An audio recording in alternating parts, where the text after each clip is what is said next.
Hello everybody and welcome back to the channel. It's Salami Loop. I'm back with another Are They Mid? Today we're talking about Digital Underground. If you see my dog walking around, it's because we just had some kittens in here and she's just smelling around and shit. Make sure you check out my Twitch at twitch.tv/Salami Loop. I'm always streaming and gaming on there. Reacting to videos sometimes on there too, so always check that out. It's just extra content. Yeah, you may notice that I'm not on the other side of the room. It's because the microphone I bought doesn't work. Or I mean, it works, but yeah, it just doesn't work with my phone, which is what I record these on. And yeah, without further ado, let's just get into it. Make sure you like, share, subscribe, and let's talk about some Digital Underground. So first up on the list, in number 6, is Cause a Digital Underground Party Doesn't Stop. This album is a complete flop. It sucks. Don't listen to it. It is just complete garbage. I would not recommend listening to this album at all.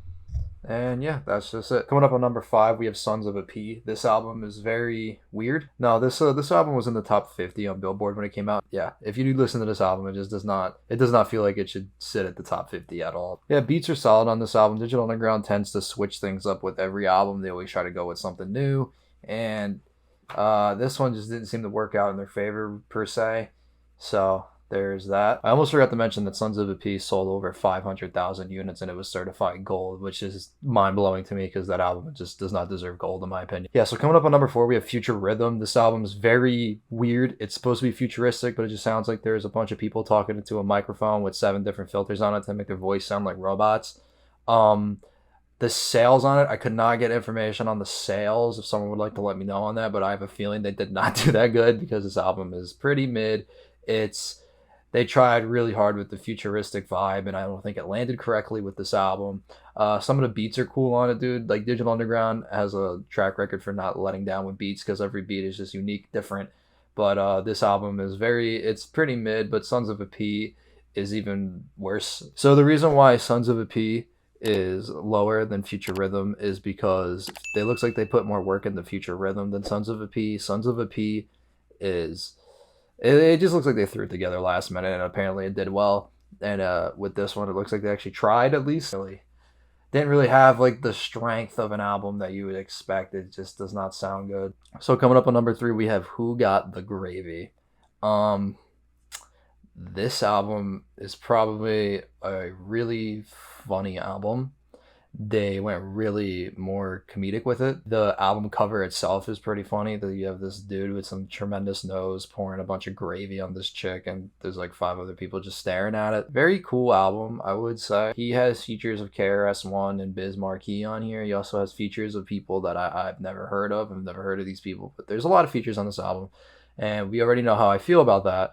But in this sense, like, they tried to do it to put on people, I guess, that were like lower than them, and they just wanted their voice out. They wanted to just put people on, which is like in good faith. It just didn't work out in their favor. Maybe these other people got picked up by labels and stuff like that just from this album, and it benefited them in a way. So it's kind of like a sweet take on it. But then again, like, features, it's like, come on. It's a pretty funny album.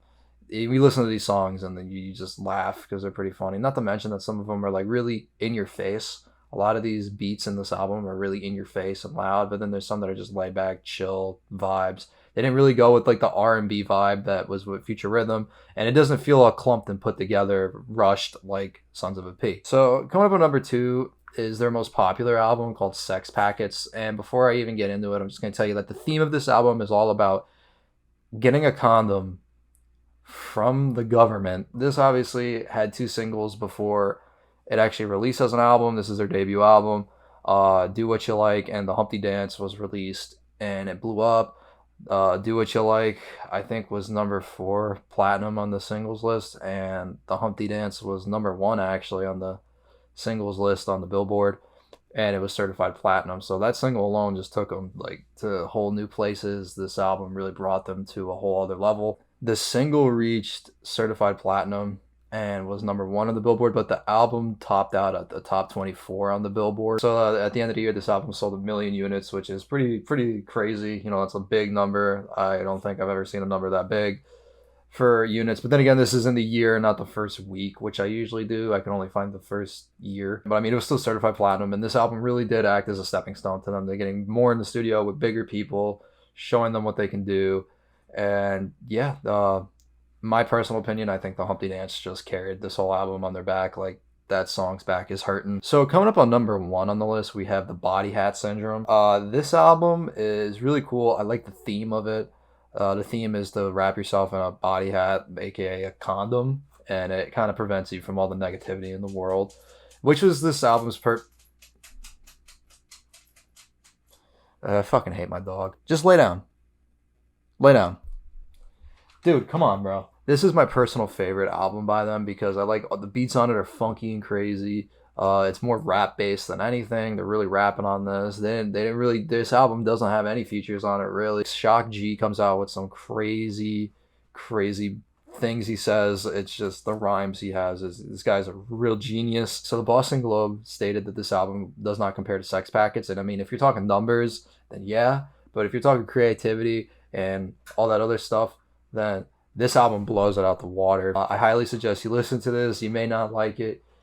You may like Sex Packets, but then again, like, to me, the Body Hat Syndrome is just an amazing album. So I'm going to give Digital Underground a rating. I'm going to give Digital Underground an 8 out of 10 because they are a stamp in hip-hop history. They really did put on a show when you saw them perform. They really changed the sound of hip-hop with the R&B and funk that just combined together. They really showed how funk and hip-hop mix. They literally introduced Tupac to hip-hop and all of that before Suge Knight and that rabbit hole happened. The reason why they're getting an 8 out of 10 and they're not really getting the other 2 points is because without the Humpty Dance, I feel like they wouldn't have the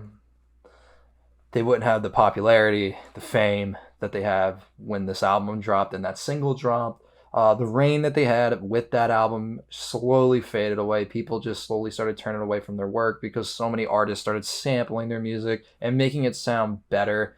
And you got to take that with a grain of salt, you know, because you can't get mad at other artists from being creative and they just couldn't keep up with the times really.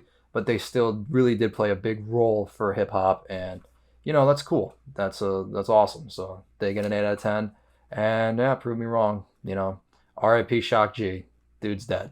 R.I.P. So this has been Are They Mid with Digital Underground. I try to do something new with, you know, going a little old school instead of doing some new school artists. Try to take it back a little bit. A lot of people never really heard of this group, and I figured why not I put you guys on real quick. So, I mean, unless you did heard about it, then I'll just go fuck myself and you're just sitting here looking, you know, watching me sound like an idiot. Check out my YouTube, you know, check it out. Check out my other videos I have on here. Check out the other Are They Mids. I just dropped Post Malone, so check out how I feel about Posty. Make sure you check out my Twitch at twitch.tv/salamiloop. And if you don't want to follow my Twitch because you just don't like to watch me play video games, then like, share, subscribe, please. It really means a lot. Check out the rest of the videos on my channel. Share this video around. Do whatever you got to do. Subscribe. Please subscribe. I cannot tell you how much that means to me. And yeah, without further ado, this is Salami Loop, and I'll catch you guys on the next one.